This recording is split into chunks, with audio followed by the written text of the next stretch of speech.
Сәлем достар, каналыма қош келдіңіздер. Осындай әдемі салат жасадым, сіздер де жасап көріңіздер. Ол үшін бізге осындай заттар қажет болады: қызылша, сәбіз, картоп, қияр, көкпияз, майонез, укропты да қосып жібердім. Картошкамыз бен сәбізімізді суға пісіріп, үккіштен өткізіп аламыз. Бізге осындай суши жасайтын форма қажет болады. Қызылшамызды жұқалап турап үстіне жаятын боламыз. Жұп-жұқа етіп тураңыздар. Сушидің формасының үстіне пищевой пакетті де жайып қойыңыздар. Сонда жабыспайды. Осылай жұқа етіп төсеп алдым.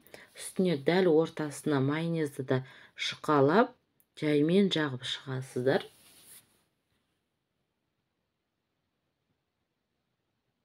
Енді сәбізімізді жаямыз. Оны да мен жұқалап жайып алдым. Өздеріңіз қалауларыңыз бойынша сала бересіздер. Ішіне селедка, балықты да салсаңыздар да болады, дәмі ерекше болып шығады. Майонезді тағы да жұқалап жағып алдым. Енді картошканы да жұқалап жайып аласыздар. Мен сол кәдімгі үйде бар заттармен жасай беремін. Тағы да майонезді жұқалап жағыңыздар, көп жағудың қажеті жоқ. Енді қияр, бір көкпиязды салып жіберемін ортасына. Осылай орайтын боламын, жаймен ораңыздар, қатты басып тастамаңыздар. Осылай соңына келгенде кішкене басыңқырайсыздар. Әдемі форма болып шығады, қазір көресіздер. Осылай. Міне, осындай әдемі форма болып шықты. Енді бұны қазір жаймен кесетін боламыз.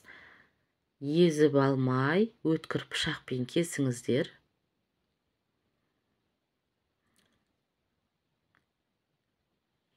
Қонақ келгенде дастарханға қойғанға әдемі көрінеді екен.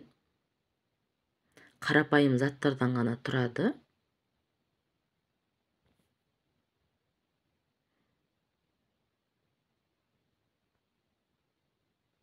Осылай кесіп алыңыздар. Достар, егер ұнап жатса, каналыма тіркеліп, лайк басып қойыңыздар.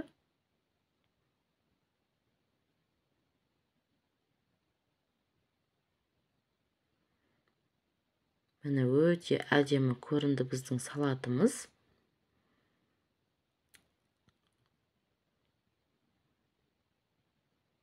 Ерекше салат болып шықты. Ас болсын, рахмет.